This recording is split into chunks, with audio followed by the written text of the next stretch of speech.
E aí galera, meu nome é Larson Refugino e estou aqui de novo com a Iridium Labs e hoje eu vim responder algumas perguntas do canal. É isso mesmo, essas perguntas que você coloca aí, a gente selecionou algumas e vou responder para vocês. E só para você ter uma ideia, tem pergunta falando sobre variação de agachamento e como isolar o peitoral no supino. Vamos ver. O Marcos Antônio mandou pra gente: qual a melhor forma de treino de costas? É com escápula ativa ou móvel? Pois alguns professores têm opiniões divergentes. E eu acho interessante que tenha mesmo, porque o debate é sempre enriquecedor. Mas vamos lá, quando você trabalha com a escápula se movendo, você tem a ativação daqueles grupos que movem a escápula. A grande questão é, Marcos, você tem controle sobre esses músculos ou não? Você deixa esses músculos te ajudarem a puxar a barra ou não? Por exemplo, quando você já puxa ela direto, você usa esses músculos para impulsionar a escápula para baixo e assim gerar uma força que ajuda. É importante que você tenha controle. Se você trabalhar com a escápula estabilizada, você vai trabalhar fortemente a dorsal. Se você tiver controle dela, você também vai. A única coisa que eu não te recomendo é que você faça sem controle. Então percebeu que eu fiquei em cima do muro aí, né? As duas opções são válidas, tá bom? Como seria a posição mais adequada dos meus braços para otimizar os meus resultados no crossover? E quais posições eu poderia variar para estímulos diferentes em regiões diferentes do meu peitoral? Se você faz um supino reto, você tem ativação geral do seu peitoral, mas o estímulo maior ela está na porção externo-costal. Até aí tranquilo. Se você vai para um supino inclinado, percebe que o movimento é o mesmo, o exercício basicamente é o mesmo, o que mudou foi a angulação do seu ombro. Você saiu dessa posição para essa posição. E só o fato de você mudar esse ângulo, você muda também o feixe de ativação. Não que o resto do seu peitoral vai parar de trabalhar e agora só a parte superior vai trabalhar. Não, seu peitoral inteiro continua trabalhando, mas a ênfase ela passa para a parte clavicular, ou seja, essa parte superior. Supino declinado segue a mesma ideia. Você saiu dessa posição e entrou nessa posição. E agora o seu feixe inferior começa a trabalhar com uma intensidade um pouco maior. No crossover dá para você fazer exatamente as mesmas alterações. A diferença é que no supino você está deitado num banco. No crossover você vai ter que ter a consciência de colocar o seu corpo na posição adequada. Mas eu vou demonstrar para vocês. Vamos lá? Então, se a gente puxar embaixo, a gente trabalha mais a região inferior do peitoral. Se você der um passo para frente, estabilizar, inclinar um pouco o tronco e trouxer a alça aqui na frente, você tem um exercício muito parecido, questão angulação, com o supino reto. Então a gente tem um trabalho do peitoral como um todo, porém o feixe externo costal ele trabalha um pouco mais. Como que eu faço, Lércio, para trabalhar a parte de cima? Sendo que o primeiro eu trabalhei mais a parte de baixo, esse agora que eu acabei de demonstrar a parte média.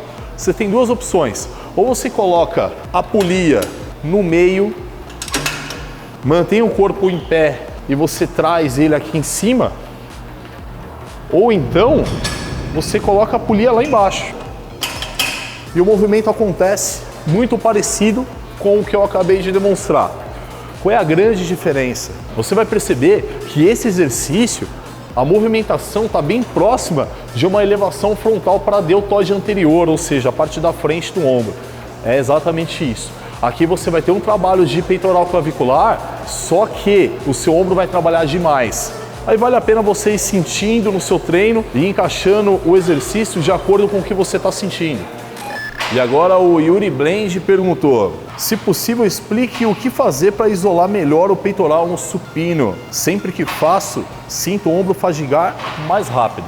Isso é muito comum, Yuri. Você pode tanto fazer o seu supino combinado com um exercício que não trabalha fortemente o ombro, que é o caso de um crossover puxando embaixo ou até um pullover, mas você coloca esse exercício antes. Então imagina, você vai fazer um crossover e aí depois você vai fazer o supino. Nesse caso, você vai começar a fadigar o seu peito lá no crossover, sendo que o ombro não trabalhou lá. Claro, se esse crossover ele for feito de forma que o seu braço venha embaixo. E aí depois você vem para o supino, que aí você já tem o peitoral mais fadigado e aí sim, você consegue exaurir o peitoral antes do ombro. mas vale a pena. Dá uma olhada no vídeo aqui de peitoral, eu explico muito mais a fundo o que acontece nesse caso. A Paula C perguntou da seguinte forma: Laércio, o que você acha das variações do agachamento para quem não consegue executar de forma correta uma barra no Smith? Eu vou falar para vocês das variações do agachamento no caso de variações de pisada, tá bom? A gente tem o agachamento com os pés unidos ou bem próximos, o agachamento normal e o agachamento sumô. Há um tempo atrás saiu um estudo comprovando que a diferença é tão pequena que não vale nem a pena você fazer essas variações.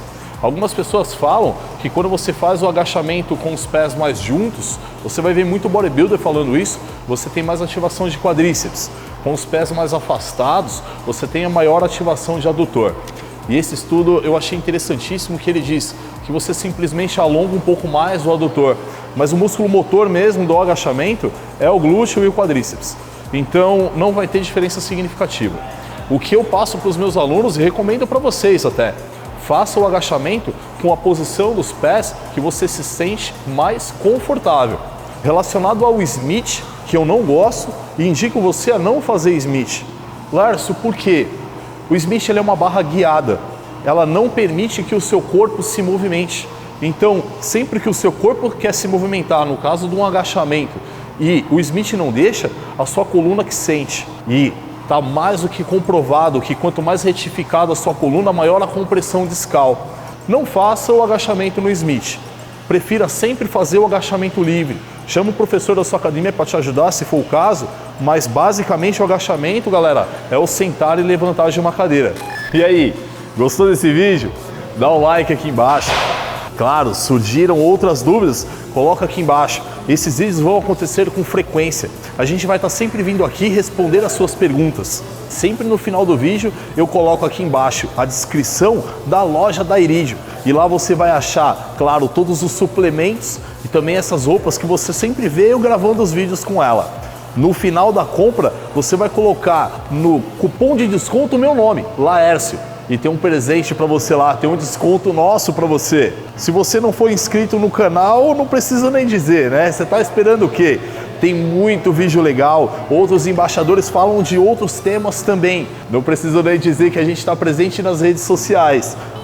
@Iridium Labs Brasil é o Instagram da Iridium. O meu Instagram é Laércio Refundini. Vai ser um prazer te receber lá.